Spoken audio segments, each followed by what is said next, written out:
Hello everyone, मैं हूं आपकी होस्ट समीरा और आज हमारे साथ है जोया, जो कि कहती है कि वो बलराज से मिली भी है और कहीं ना कहीं वो अपने आप को ये भी कहती है वो एक्स भी है। तो हम सारी कहानी बलराज की उनसे ही जानना चाहेंगे। सो पहले तो जोया, वेलकम टू वीरल बयानी। Thank you so much. मैं एक्स नहीं, मैं बता दूं मैं प्रेजेंट ही थी। ओके तो हमारी गलती है ये, यानी कि भाई वो झूठ बोल सकता है लेकिन मैं झूठ नहीं बोल सकती, मैं अपनी ज़मीर से बगावत नहीं कर सकती। हमारे संस्कार में ये चीज़ हमें नहीं सिखाया गया कि खुद को आगे बढ़ाने के लिए किसी भी लिच्चड़पन पे उतर जाओ, किसी की इज्जत उछाल दो, कुछ भी करो। मेहनत से आगे बढ़ो, हमेशा मेहनत पे फोकस करो, ये हमारे संस्कार ने हमें सिखाया है। और ये तानिया मित्तल आई कहाँ से पहले, मैं एक्स बनी कैसे और उसका एक्स ये कैसे बना? सबसे पहले सवाल तो ये होना चाहिए। Exactly right। हाँ, सवाल तो ये बहुत सारे सवाल लेकर आए हैं हम। वही आपसे पहले धीरे धीरे जानना चाहेंगे, आपकी मुलाकात उनके साथ कब और कैसे हुई थी और आपका रिलेशनशिप था भी, आप अपनी प्रेजेंट भी कह रहे हो, तो ये कितने टाइम का रिलेशनशिप था आपके साथ? ये 17 मार्च सन 2024 और ये अभी मान के चलिए 1 हफ्ते पहले भी मुझे कॉल आया था। किसी लड़की के साथ वो फिजिकल हो रहे थे रात को 3 बजे। हालांकि हमारी बातचीत कम हो गई थी उनके वाइफ के वजह से, क्योंकि वो मुंबई से बनारस शिफ्ट हो गए। मेरी बहुत सारी चीज़ें, हम लोग बिजनेस करते थे साथ में, पॉडकास्ट लेते थे, तो मेरा बहुत लॉस हो गया, 7 से 8 लाख रुपए लॉस हो गए। और वो ये बोल कर गए कि इनके ऊपर कर्जा बहुत था, तो ये बोलकर मुंबई से पूरा छोड़ कर गए कि मैं वहाँ जाकर और प्रतिभा के नाम पे जो ज़मीन है उसको सेल कर और पूरा कर्जा भर कर उसके बाद से मुंबई तुम्हारे साथ फिर शिफ्ट हो जाऊँगा। ये 2 महीने पहले की बात है। 2 महीना पहले ये मुंबई से गए बनारस, वहाँ पे स्टूडियो बनाए और वहाँ पे ये ओपनिंग के टाइम मैंने देखा कि प्रतिभा के साथ ये पूजा भी कर रहे हैं। और वो प्रतिभा जो इनकी वाइफ है, जब ये मुझसे मिले थे, जब मेरे साथ रिलेशनशिप में आए थे, तो इन्होंने ये बोला था मैं अपने वाइफ को डिवोर्स दूंगा, अपने बच्चों को लूँगा और मुस्लिम बन के तुमसे शादी करूँगा। अच्छा। और ये सारी गेम, और फिर अभी हमारे साथ आप कंटिन्यू थे ही।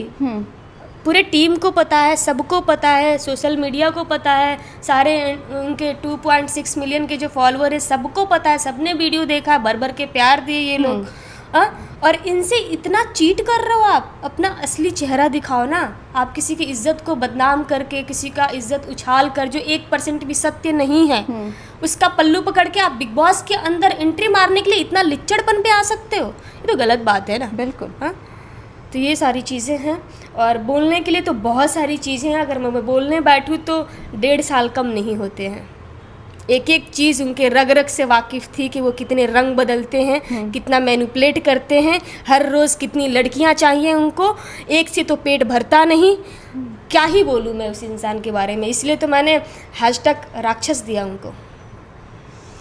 आपने अभी मेंशन किया उनकी वाइफ प्रतिभा है, तो हाँ, यहाँ पे टैटू था प्रतिभा।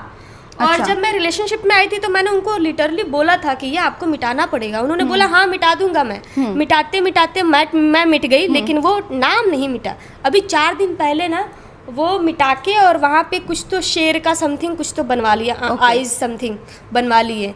और हो सकता है बिग बॉस के अंदर जाने के लिए, वो अच्छा बनने के लिए कि हाँ मैं एकदम सिंगल हूँ और सारी लड़कियाँ आए और सारी लड़कियों को अपने झांसे में फंसा के और सारी लड़कियों की ज़िंदगी बर्बाद कर सकूँ। प्रतिभा की ज़िंदगी बर्बाद की है, 2 बच्चों के बारे में बिल्कुल नहीं सोचे। मैं सोच के 3 महीना चुप बैठी थी, मैंने गलती की, लेकिन अब मैं किसी के बारे में नहीं सोचूंगी। अभी मैं उन लड़कियों के बारे में सोच रही हूँ और इसलिए मैं फ्रंट पे आई हूँ कि और लड़कियों की ज़िंदगी बर्बाद ना हो। हमारी होगी, प्रतिभा की हुई।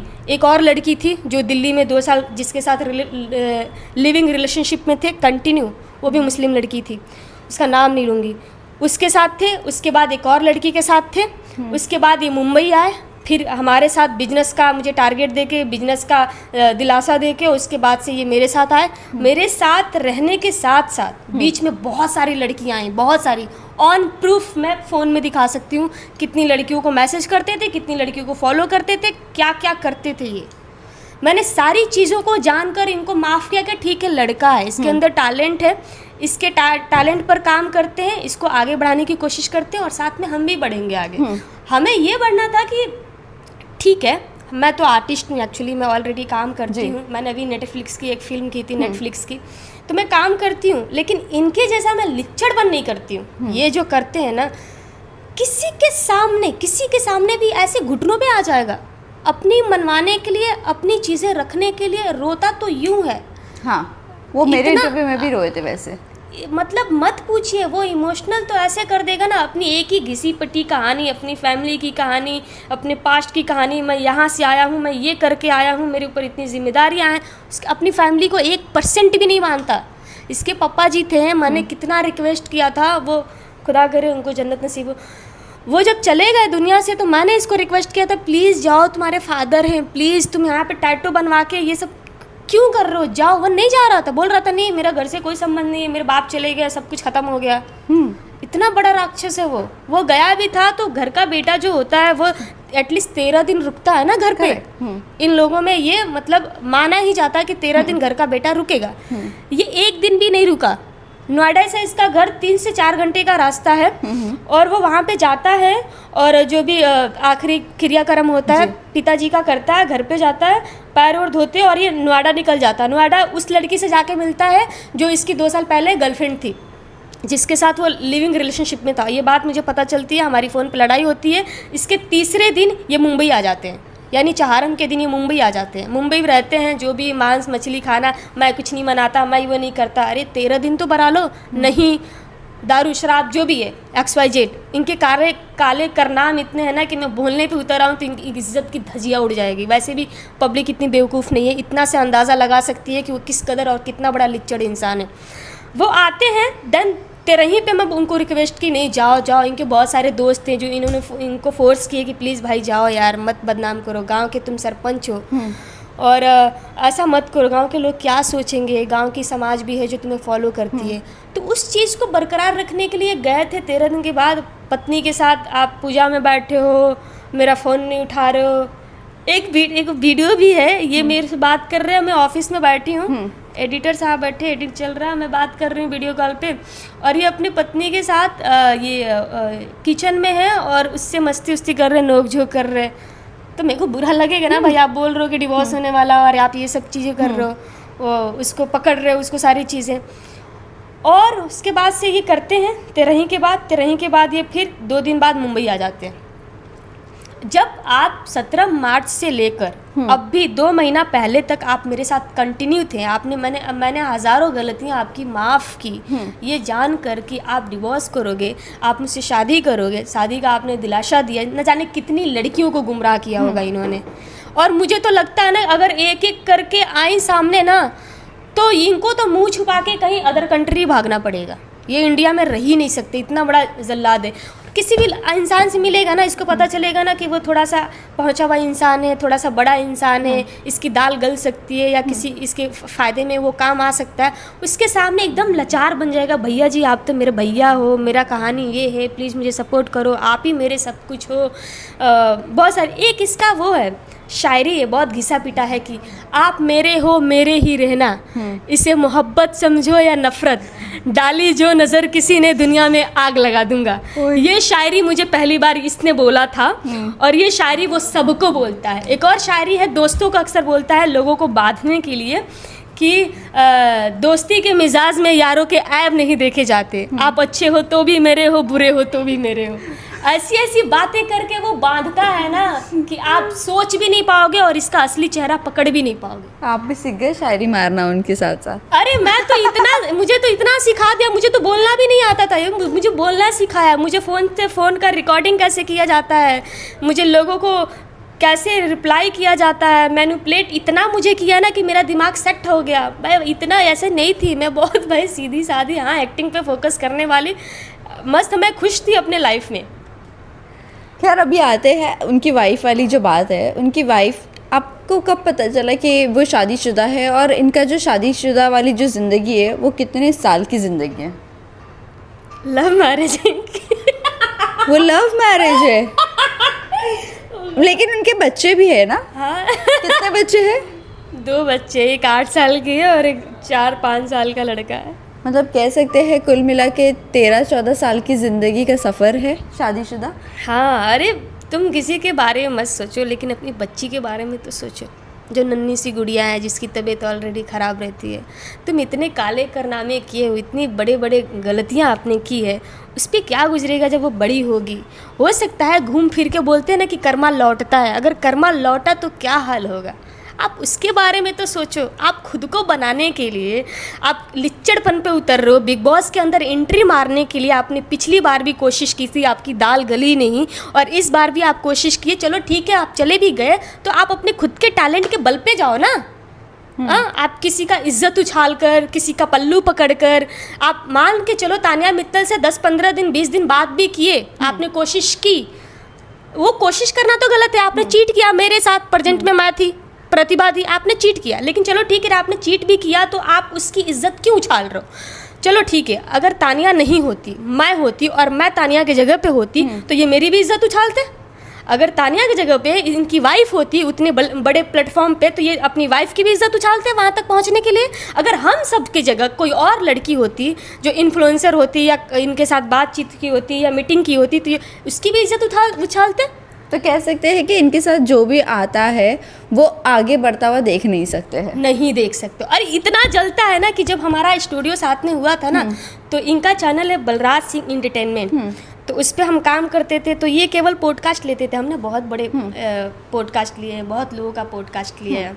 हमने ये हेमा शर्मा जी का पॉडकास्ट लिया है, अयाज खान जी का पॉडकास्ट, बहुत सारे लोगों का पॉडकास्ट हमने लिया है, एवं तुर्राज जी का पॉडकास्ट लिया है। तो ये जब लेते थे तो कुछ टाइम तक ऐसा होता था कि ये लेते थे, मैं नहीं लेती थी। लेकिन ये धीरे धीरे मेरे फ़ोन से सारे कांटेक्ट डिलीट करते गए। तुम्हें बाहर काम नहीं करना है। और एक बार मेरी तबीयत ख़राब हुई थी तो मेरे फ़ोन से सारे इन्होंने डेटा डिलीट कर दिया। फ़ोन मेरा तोड़ दिया इन्होंने 2-2 बार। उनके साथ में थी ना 1.5 साल में, ये मेरा तीसरा फ़ोन है।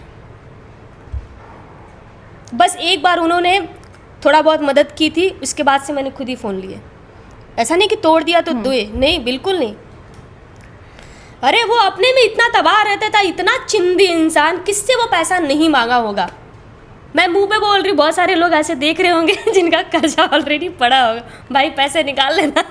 तो मतलब वो पैसे भी लोगों से मांगते हैं बहुत, और कर्जा वो अदा नहीं करते। बिल्कुल नहीं। बोलता दे दूंगा, जब होगा तो दे दूंगा। अरे मेरे से तो यहाँ तक बोला है कि जब तक मैं जिंदा हूँ ऐसा कोई इंसान नहीं होगा जिससे मैं पैसा नहीं लूँगा। मतलब वो पैसा लेने वाली बात कर रहे हैं। हाँ, आपने एक बात ही तो बोली मैं कि यहाँ पे बहुत सारे, अरे इंसानियत नाम की एक भी चीज़ नहीं है। उसने पॉडकास्ट में ये बात बोला कि तानिया मित्तल ये जो फेक का, ये जो बनावटी चोला पहन के अंदर गई है, अरे उसका चोला कैसा है, किस रंग का है, वो छोड़ो। आप जो बहरूपिया का चोला पहन के घूम रहे हो, आप जो अपना असली चेहरा लोगों से छुपा रहे हो, उनको गुमराह कर रहे हो, शब्दों के धनी हो लेकिन शक्ल से राक्षस दिखते हो, फिर भी आपके शब्दों पे लोगों ने आपको प्यार भर भर के दिया, तो उस प्यार की कदर तो करो। आप जो चोला पहन के, पहले अपना चोला तो उतारो, पहले अपना असली चेहरा तो सामने लाओ। फिर तानिया मित्तल, वो तो बिग बॉस में बात की बात है, वो जो भी है अपने दम पर है, ठीक है। पैसे जब बहुत ज़्यादा होते हैं तो लोगों के सर पे गर्मी हो जाती है, ठीक है। वो लड़की है, उसने आज तक ऐसी लड़की नहीं देखी होगी कि उसके जगह पे हो, तो वो अपना दिखा रही है। नहीं, लेकिन वो किसी की इज्जत नहीं उछाल रही है। एटलीस्ट वो किसी की इज्जत नहीं उछाल रही है। वो जो भी वो शो ऑफ कर रही है। वो तो बिग बॉस के घर के अंदर है, वो तो बोलने नहीं आई कि हाँ बलराज सिंह मेरा बॉयफ्रेंड है। वो तो घर के अंदर भी ये भी बोली है कि मेरे 2 एक्स थे, लेकिन वो बहुत पहले थे। यस, वो ये भी बोलिए, लेकिन ये तो नहीं बोल रहे ना कि बलराज सिंह मेरा एक्स था, बलराज सिंह के साथ ऐसा था, ये हुआ वो हुआ। तुम अंदर जाने के लिए ये लिच्चड़पन कर रहे हो और तुम मैनिपुलेट कर रहे हो, तुम डबल फेस रखते हो, तुम गिरगिट जैसे रंग बदलते हो, तुम अपनी बात मनवाने के लिए, अपना चलवाने के लिए तुम किसी भी हद तक गिर सकते हो, किसी की भी नीचे गिर के चाट सकते हो। तो तुम अपनी कहानी लोगों के सामने रखो कि मैं राक्षस हूँ, मेरा ये फेस है, मेरा ये नेचर है, मेरा ये असली चेहरा है, इसको देख के आप लोग सपोर्ट करो, ऐसा बोलो ना तुम। हाँ, तुम इतनी सारी जिंदगियां बर्बाद करते हो, इतने लोगों को फरेब, झूठ, पता नहीं क्या क्या।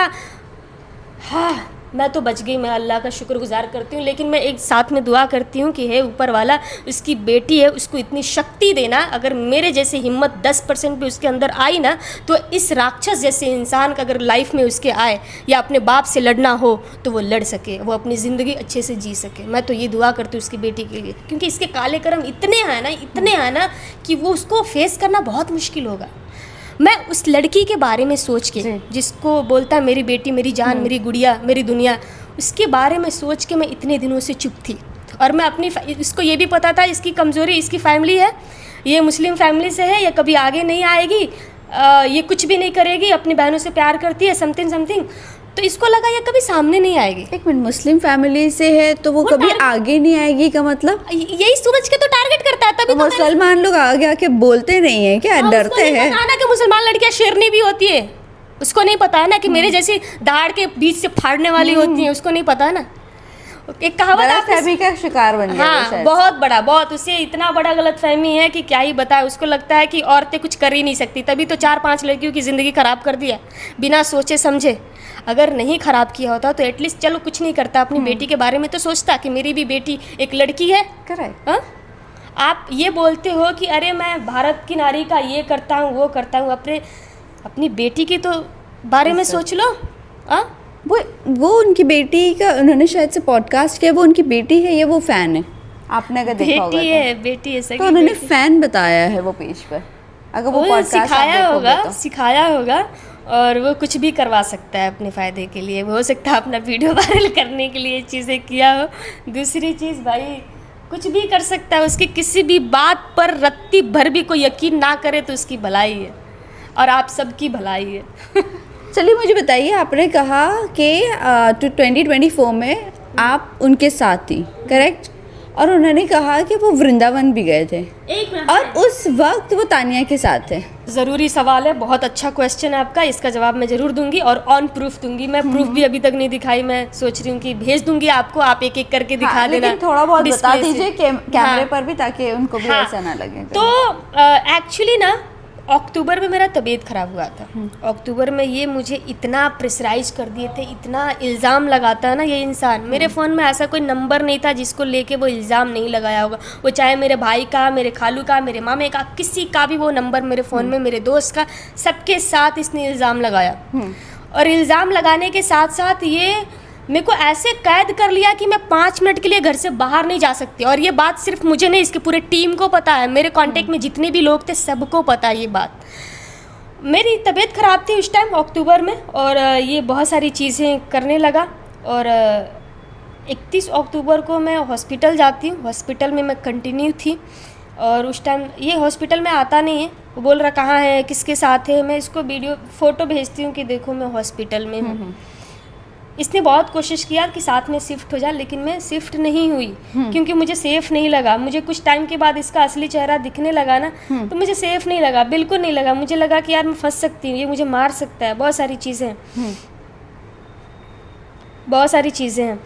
तो मैं हॉस्पिटल में चली गई और हॉस्पिटल में ये 3-4 दिन बाद आया था। और आने के बाद हमारी बहुत बगावत हुई थी। मेरे फ्रेंड कोई थी, उसको इसने मैसेज किया था, और लड़कियां से जलती ही हैं।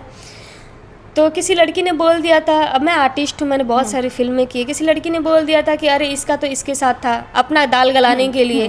तो उस चीज़ को लेके वो आता है, मैं बीमार हूँ वो देखने नहीं आता है, उस चीज़ को लेके वो आता है और मैं उस हालत में हूँ, इंजेक्शन वगैरह सब लगे हैं और मेरे से गाली गलौज समथिंग ये वो करता है। रूबी हॉस्पिटल यही पास में, वहाँ पे करता है और देन वो चला जाता है।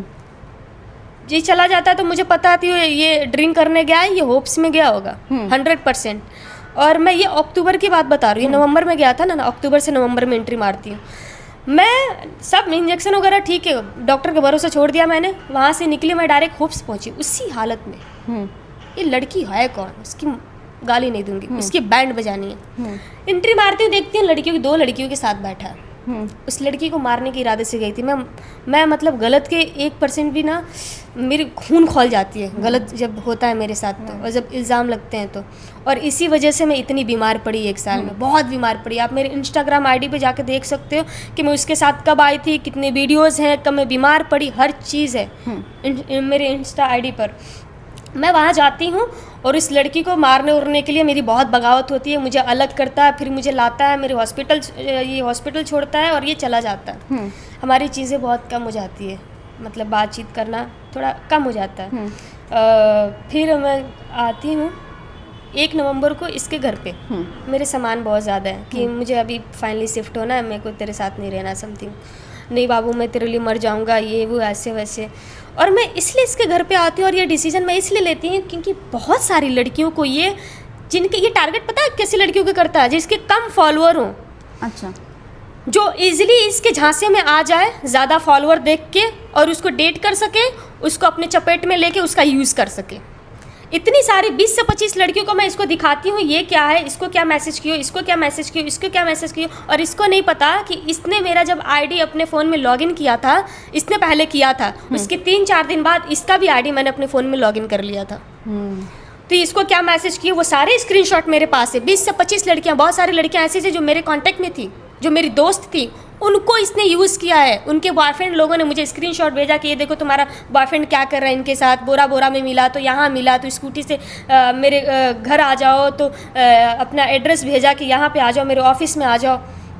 इतनी सारी चीज़ें मैं उसको दिखाती हूँ, सामान लेके निकलती हूँ, मैं आती हूँ और चीज़ें हमारी चली रही है। बहुत मेरी सीरियस तबीयत ख़राब होती है, डॉक्टर बोलता है कि आप घर जाओ। मैं यूपी जाती हूँ, यूपी 6 तारीख को मैं जाने वाली हूँ, 6 नवंबर को इसको बताती नहीं हूँ। 6 नवंबर को मेरे घर आता है, ये मेरे घर आता है कि मेरा टूर्नामेंट है, मैं हार जाऊंगा, तुम्हें जाना ही पड़ेगा। मैं इसकी गुड लक थी गाइस, ये हमेशा बोलता था तुम मेरी बाबू, मेरी जान, मेरी सोना, तुम मेरी गुड लक हो।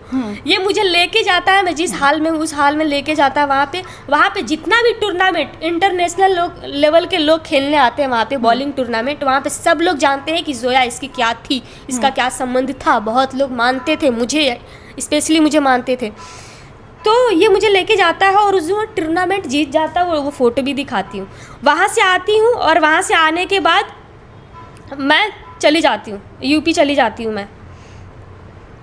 ये देखिए, ये टूर्नामेंट फ़ोटो, और ये कितने का, ये 6 नवंबर का। मैं आती हूँ और यहाँ से मैं यूपी निकल जाती हूँ, इसको नहीं बताती हूँ। अच्छा, अब मैं घर पहुँचने के बाद इसको बताती हूँ, और पहुंचने के बाद इसको टाइम मिल जाता है कि अरे अब तो चली गई, अब तो मज़े कर लो, अब तो जिसको फॉलो करना है, जिसको मैसेज करना है कर लो। इसको तो एकदम आज़ाद इसको मिल गई। तो मैं चली जाती हूँ घर। उसके बाद से मैं 8 तारीख को इसको फ़ोन करती, फ़ोन नहीं उठाता है। हमारी बहुत भसड़ होती है कि तुम क्या चाहते हो, तुम क्या कर रहे हो, तुम किसी के साथ ऐसे कैसे कर सकते हो, मुझे बताओ तुमने मेरे साथ इतना बड़ा चीट क्यों किया। नहीं बाबू, नहीं मेरी जान, तुम ही मेरी दुनिया, मैं तुम्हारे बगैर आगे नहीं बढ़ सकता, फलाना ढिमका दुनिया भर का जो उसका हमेशा का था वो किया। 9 नवंबर को मैं देखती हूँ इसका एक इसने स्टोरी डाला है जो हाईवे का है, ये कहीं ट्रैवल कर रहा है और वो वहाँ पे टोल नाका, वहाँ पे लिखा वृंदावन। मैं वो स्क्रीनशॉट लेती हूँ और मैं इसको भेजती हूँ, बोलती हूँ कि तुम वृंदावन कैसे पहुँच गए। आज तो मेरा एक प्रमोशन आ गया अचानक से, मैं जा रहा हूँ। मैं बोली ठीक है, काम है तो काम के अलावा तो कुछ नहीं बोल सकते ना, काम सबसे पहला है। तो आप जा रहे हो तो ठीक है जाओ, लेकिन अगर यहाँ पे आए हो तो फिर यूपी आ जाओ, मेरे से मिलने आ जाओ। तो हाँ आता हूँ, लेकिन मैं सोच रहा हूँ कि मैं एक दिन में फिर निकल जाऊँगा। अब मुझे क्या मालूम था कि तानिया मित्तल ने इसको ये टिकट भेजा है, तानिया मित्तल अपने पल्लू के पीछे बांध के घुमाने वाली है पूरे वृंदावन में। मुझे क्या मालूम था इनका चक्कर चलने वाला है। देन ये तानिया मित्तल के साथ एक वीडियो डालता है स्टोरी पर और तानिया मित्तल को टैग करता है। वो वहाँ से मैं तानिया मित्तल के प्रोफाइल पे जाती हूँ और वहाँ पे बहुत सारी वीडियो देखती हूँ मैं, भंडार। अच्छा, अगर तुम प्रमोशन के लिए गए हो तो जैसे तानिया मित्तल प्रमोशन के लिए गई है वैसे तुम भी गए, तो जितना फेस तानिया मित्तल का दिख रहा है वीडियो के अंदर, जो प्रमोशन वीडियो है, उतना तुम्हारा भी दिखना चाहिए। तुम्हारा वो डॉगी जैसा क्यों दिख रहा है कि बॉस आगे आगे चल रहा है और डॉगी पीछे पीछे चल रहा है, ऐसे ऐसे ऐसे चल रहा है। मैंने ये सवाल किया, ये क्या है? तुम दोनों के गले में माला है, ये क्या है? मैंने लिटरली मैसेज किया उसको। सी, ये तो मैं दिखा कर ही रहूँगी आपको।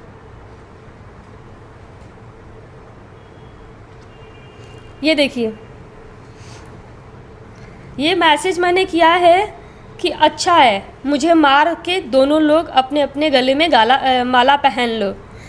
यार क्या बोलूँ मैं, भयानक लड़ाई हो गई मेरी उससे। ये कैसे मेरे को मैनिपुलेट कर रहा है। रहने दो, कुछ ना बोलो तो अच्छा है। आपने मुझे बताया। हाँ, आप डाल देना, भेज देना।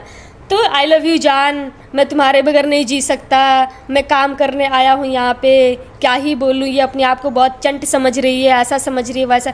ऐसा तो हो ही नहीं सकता कि तानिया मित्तल को आपने टारगेट नहीं किया होगा, आपने लाइन नहीं मारा होगा, आपने तानिया मित्तल को डिच नहीं, वो तानिया मित्तल ने आपको डिच किया है भाई, उसने आपको वो किया है, इग्नोर किया है, क्योंकि आपका फेस ही राक्षस जैसा है। आपने एक और इंटरव्यू में बोला है कि तानिया मित्तल के पास जितना भी इंसान जाता है उसके बदबू आती है, बदबू से दूर हो जाता है। अरे बदबू का छोड़ो, आपका शक्ल इतना राक्षस जैसा है ना कि आपके शब्दों, आपके जो शब्द हैं, जो आपकी शायरियाँ हैं, उस पर इंसान लुभा सकता है, लेकिन आपके शक्ल देख के ना 100 मीटर दूरी रहेगा तो अच्छा है उसके लिए। तो ये सारी चीज़ें होती हैं और मैं देखती हूँ, मुझे मैनिपुलेट कर लिया जाता है और फिर मैं मुंबई आ जाती हूँ। 14 नवंबर को मैं मुंबई आ जाती हूँ और फिर मैं उनके घर पे जाती हूँ। तो उनका एक शर्ट पड़ा होता है वाइट कलर का, जिस पे फाउंडेशन लगे होते हैं, काजल लगा होता है, किस लिपस्टिक वगैरह समथिंग, बहुत सारी चीज़ें, वीडियो भी है वो। अच्छा। ये घर पे नहीं है। अच्छा। मैं जाती हूँ, टीम से पूछती हूँ कि रात को यहाँ पे कौन आया था, तो बोलते हैं कि हमको नहीं पता, हम लोग अंदर थे, दारू की बोतल ये वो। मैं डायरेक्ट वहाँ चली जाती हूँ शॉर्ट में, जहाँ पे गेम खेलते हैं, देखती हूँ वहाँ पे गेम खेल रहे, वहाँ से घर इनको लाती हूँ मैं, वीडियो दिखाती है सब क्या है। तो अरे वो तो एक लड़की आई थी मेरे ऑफिस में, तो उसको मेकअप रिमूव करना था, तो मतलब मैंने बोला कि हाँ ऐसे पोंछ लो, तो उसने ऐसे पोंछ लिया। हम बोले अच्छा, मैंने कसम दिया, कसम खाओ। तो उसने बताया कि एक्चुअली ट्रूथ एंड डेयर एक गेम खेल रहे थे, तो इसमें हो गया। तो हम लोग, तुम्हें बहुत पसंद है ना ये गेम, मैं खिलाऊँ गेम? तो डर गया वो। बहुत सारी चीज़ें, हमारी बहुत बगावत हुई, बहुत मैंने बहुत सारी चीज़ें वहाँ पे और भी चीज़ें देखी जो अनलीगल थी चीज़ें। मैं वहाँ से इतना मेंटली डिस्टर्ब हो गई, इतना ज़्यादा कि मेरे को डॉक्टर के पास लिटरली लेकर जाना पड़ा। मेरे को पैनिक अटैक आया था इसके चक्कर में, और इसने मेरा आपने उस वक्त कंप्लेंट करने की कोशिश, ये सारी जब चीज़ें आपके साथ हो रही थी, मार धाड़ और सारी चीज़ें वो कर रहा था, आपको डिच कर रहा था, मैं कहा ये बात भी है कि कंप्लेन करने की जब बात आई थी ना, तो उसने मुझे मारा था, जो मेरे कान के पर्दे फट गए थे, ब्लड आया था, ये पूरा वो निशान भी है। मैंने वो निशान कल दिखाया भी था एक इंटरव्यू में। वो सारी चीज़ें हुई थी। उसके बाद से मुझे हॉस्पिटल पे लेकर गया और बाबू भैया बोल के, ठीक है गुस्से में आ गया, गुस्से में मार दिया, तू भी तो बोलती है, तू भी तो करती है, ठीक है भाई, तुम 10 अगर मारोगे तो मैं लड़की हूँ, इसका मतलब थोड़ी ना छोड़ो, मैं भी एक मारूंगी, एक मारूंगी ही मारूंगी। और मैं तो इतनी धाकड़ हूँ, मैं बुलेट चलाती हूँ, बाइक चलाती हूँ, मैं खुद आपसे पहले मुंबई में इतना सर्वाइव की हूँ, इतनी सारी चीज़ें मैंने देखी हैं, मैंने लड़कों को मारा है, एक गलत नज़र मेरे को बर्दाश्त नहीं होती। तो अगर आप 10 मारते हो तो एक मारना तो मेरा हक बनता है, जायज़ है, वो मारूंगी मारूंगी। तो वो सारी चीज़ें करके, अरे बहुत उसकी कहानियाँ हैं। क्या आपने कंप्लेंट क्यों नहीं फाइल की? उसके बच्चे, जब आपने उनकी वाइफ को तो बताने की कोशिश सब बताया, सब, वो भी ऐसी है, वो भी ऐसी है। तो फिर बच्चे का वापस से आपको क्यों सोचना था? मैं बच्चे का इसलिए सोच रही थी क्योंकि मैंने इसके साथ फ्यूचर देख लिया था ना। बच्चे तो अगर डिवोर्स कर लेता तो पत्नी नहीं आती, लेकिन बच्चे तो आते ना, इसके लिए तो हमारा कोई ऐसा चीज़ बच्चों के सामने ना है, उनकी ज़िंदगी ख़राब ना हो। अगर हमारी ज़िंदगी ख़राब हो रही है तो किसी मासूम का ज़िंदगी ख़राब करने का हक हमें तो नहीं मिलता है ना, हमारे इस्लाम में तो यही है। बराबर। लेकिन अभी जब आपका लाइव वीडियो आया, वो लाइव वीडियो देखने के बाद आपको बलराज का कॉल या प्रतिभा का कॉल आता है, या आप बलराज या प्रतिभा से बात करने की कोशिश की? मैं लाइव वीडियो के पहले ना, जब इतनी सारी ये वीडियो आई इनका और तानिया मित्तल का, Balraj Singh ex boyfriend expose Tania Mittal, मेरे इंस्टाग्राम पे जितने भी मुझे फॉलो करते हैं, 4 लाख लोग फॉलो करते हैं मुझे, तो वो सभी लोग मुझे डीएम किए, मेल किए, बहुत सारे लोग मुझे लिंक शेयर किए। तो मैंने देखा, क्योंकि ऑलरेडी मेरी बहुत तबीयत, अभी भी मैं फीवर में हूँ, तबीयत मेरी बहुत ख़राब थी। तो वो मैं देखी, जब देखी तो मैं बोले ये कैसे हुआ, ये तो इस बीच में मेरे साथ था, और इस बीच में ये तो झूठ बोल रहा है, ये तो उसका इज्जत उछाल रहा है, ये तो बिग बॉस के अंदर एंट्री मारने के लिए लिच्चड़पन पे आ रहा है। इसको तो रोकना पड़ेगा कि ये कितनी लड़कियों को ज़िंदगी बर्बाद करेगा, इसको तो रोकना पड़ेगा।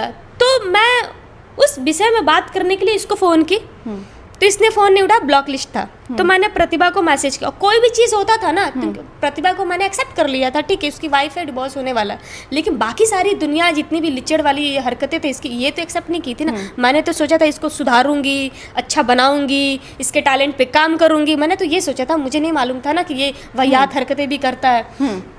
आपके हाथ दुख गए? नहीं, तो it's okay. अरे बातें ऐसी है ना। चलेगा। अब प्रतिभा के साथ फिर बात हुई तो? बात हुई मेरी, उनसे बात हुई प्रतिभा जी से, तो वो बोल रही हैं कि मैंने बोला कि ये तानिया मित्तल की बात हमारी हुई थी उस टाइम, आप बोली थी उस टाइम भी मैंने इसको नवंबर में भी मैंने प्रतिभा को मैसेज किया था कि अपने पति को समझाओ, ऐसा क्यों कर रही हो तुम, अपने बच्चों के बारे में नहीं सोच रही हो क्या। तो वो मैंने स्क्रीनशॉट लिया वीडियो का और मैंने प्रतिभा जी को भेजा कि प्रतिभा जी आप कब तक अंदर छुप के बैठी रहेंगी, कब आप बाहर आएंगी, आप बच्चों के लिए अपने लिए आवाज़ नहीं उठाएंगी। ये बात सच हो गई ना, मुझे भी काट गया और आपको भी काट गया चूतिया, ये सारी चीज़ें। तो न जाने कितनी लड़कियों की ज़िंदगी ये बर्बाद करेगा। खुद के फ़ायदे के बारे में न जाने पता नहीं कौन सा ये झंडा गाड़ना चाहता है इस हिंदुस्तान में। तो बोल रही है कि मुझे क्या करना है, आपको जो करना है आप करो, मैंने तो आपको पहले समझाया था ना, मैंने आपको पहले बताया था ना। मैं बोली तो आप इसका मतलब सामने कभी नहीं आओगे? हाँ तो मैं क्यों आऊँ, मेरा तो उससे ख़त्म हो गया। हम बोले ठीक है। तो उसकी आदत है स्क्रीनशॉट लेने की, इन दोनों की आदत है रिकॉर्डिंग करने की और स्क्रीनशॉट लेने की, और ये आदत मैंने इनसे सीखी है कसम से। मैंने स्पेशली ना जब इसको देखा तो मैंने देखा कि मेरा इतना सारा रिकॉर्डिंग, इतना सारा फ़ोटो, ये मुझे ब्लैकमेल कर रहा है, इतने सारे दोस्तों का इसके पास वीडियो फ़ोटो रिकॉर्डिंग है। तो मैंने स्पेशली ये फ़ोन लिया था इसका रिकॉर्डिंग करने के लिए कि कल के दिन ये कुछ करेगा तो मैं पीछे क्यों हटूँ, ये लड़की समझ के दबाएगा तो मैं दबूंगी थोड़ी ना। तो फिर मैंने उसको मैसेज किया, उसने मैं बोले कि एक काम करो आप स्क्रीनशॉट ही पूरी ज़िंदगी लेते रहो। तो बोल रही हाँ लूँगी, तो क्या करोगी, तुम जो कर सकती है करो। मैं बोले कि ठीक है फिर आप ब्लॉक लिस्ट के काबिल हो। मैंने ब्लॉक कर दिया इसको। फिर मेरे को आधे घंटे बाद टीम के नंबर से कॉल आता है, और टीम के नंबर से कॉल आता है तो मैं नहीं उठाती हूँ।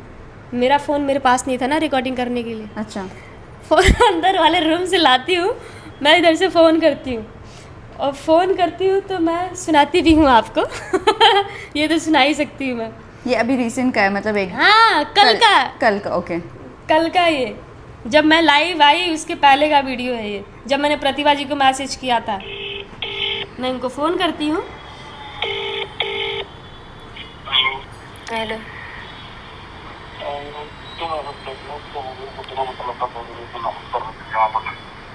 सॉरी क्या बोल रहे हैं? उसको क्यों मैसेज कर रहे हो आप? वो प्रतिभा को बोल रही कि मैसेज कर रही हो आप। मैं क्यों मैसेज करूँ? अच्छा ये बताओ ये सब क्या सोशल मीडिया पे चल रहा है? चलने दो ना, जो भी चल रहा है क्या बताऊं। चलने दो। नहीं ये क्यों चल रहा है भाई? तुम इतना गिर सकते हो, इतना चाट सकते हो, इतने लिचड़पन पे उतर सकते हो ये इसके बिग बॉस के अंदर एंट्री मारने के लिए? मतलब हमारा और तुम्हारा क्या था? मतलब मैंने जो इसके पास जवाब नहीं है, फ़ोन काट दिए। होगा कोई इसके पास? तो मेन इनका टारगेट एक ही है कि बस इनको बिग बॉस में जाना है, तो वो कुछ भी करेंगे। हाँ वो कुछ भी करेगा, मतलब अगर उसको इज्जत दाव पे लगाना ऑलरेडी वो लगा चुका है। आखिरी अल्फाज उन्होंने क्या बोला था जब आपने ये कहा कि बिग बॉस में जाने के लिए आप कुछ भी करोगे, तो उन्होंने क्या कहा था आपसे? उसके पास जवाब नहीं था, वो फ़ोन काट दिया। उसको पता है कि जोया खान क्या है। और जब मैं उससे मिली थी ना, हमारी बहुत सारी चीज़ें ऐसी हुई, उसको लगा कि जोया आगे बढ़ सकती है, बहुत सारी चीज़ें उसको लगा कि अरे ये तो गलत लड़की से पल्ले पड़ गया, मैं गलत लड़की से पंगा ले लिया, मैं ये तो प्लस की है, जितना मैं बोलता उतना ये बोलती है। मेरे साथ कभी पॉडकास्ट नहीं कर पाया। जब भी मैं पॉडकास्ट लेने उसका बैठती थी ना, या तो कैमरा बंद होता था, या तो सारे टीम बाहर जाते थे, या तो चेयर टूटती थी, या तो मारपीट होती थी। मेरे सवाल ऐसे होते थे। उसने एक इंटरव्यू में बोला था कि बीबियाँ तो सिर्फ पर्चा भरने के काम आती है। ये अपलोड है उसके चैनल पे। मतलब तुमने अपनी बीवी को भी जीतने के लिए यूज कर लिया।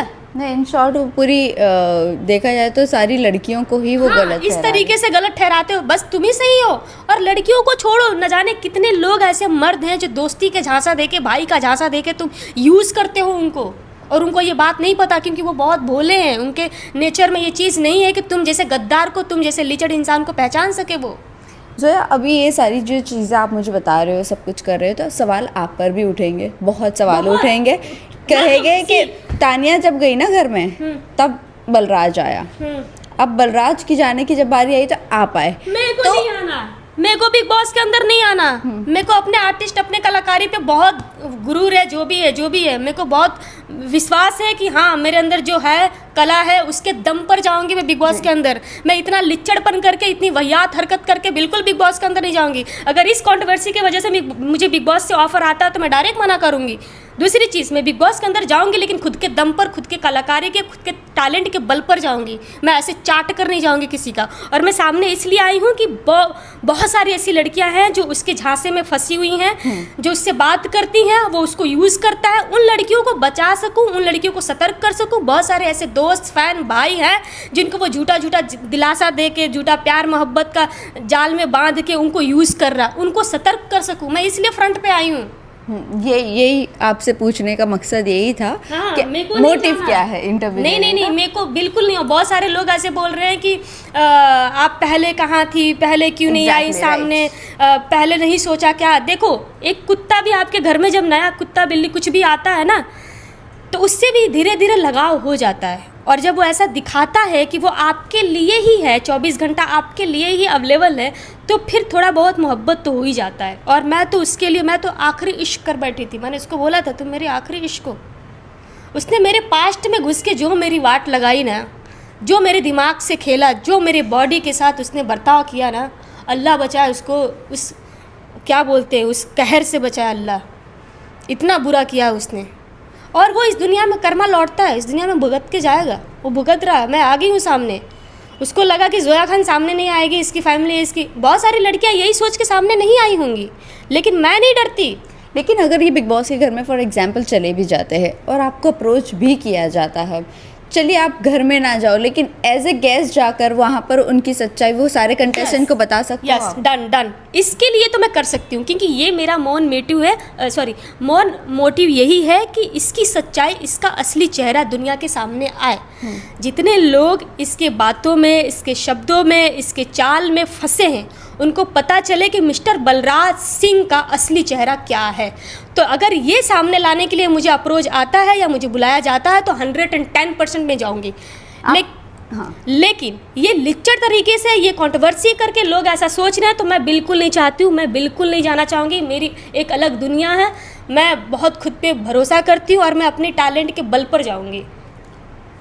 चलिए अब इस आखिरी में जानना चाहूँगी, जाते जाते, मुनव्वर के बाद जब भी ऐसी चीज़ें होती है ना तो सब एक दूसरे का कंधा पकड़ कर जाना पसंद करते हैं। अरे यार, ये तो मैं भूल ही गई थी। ये बात एकदम आपने सच बोला कि आयशा गई थी ना जी, तो ऐसा ही बलराज को तो नहीं लगा ना कि हाँ बलराज, हो सकता है इनका प्लान हो तानिया इसका।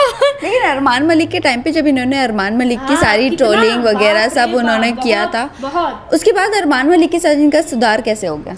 ये अरमान मलिक की चाटने के लिए उसके घर तक पहुंच गया था। चंडीगढ़ आई थिंक रहता है, जहाँ भी रहता है, तो वहाँ पे पहुँच गया था। ये चाट के आया, भैया जी आप नहीं सपोर्ट करेंगे तो कौन करेगा। रिकॉर्डिंग भी है। वो अरमान मलिक से एक फ़ोन पे बात करता था और उसके पास दूसरा फ़ोन नहीं था तो वो मेरे फ़ोन से रिकॉर्ड करता था। ऐसा इंसान इतना लिच्चड़पन करता है। वो सारी कुछ रिकॉर्डिंग होगी, कुछ मैंने डिलीट कर दिया। अरमान भाई से बात होने के बाद मैंने डिलीट कर दिया।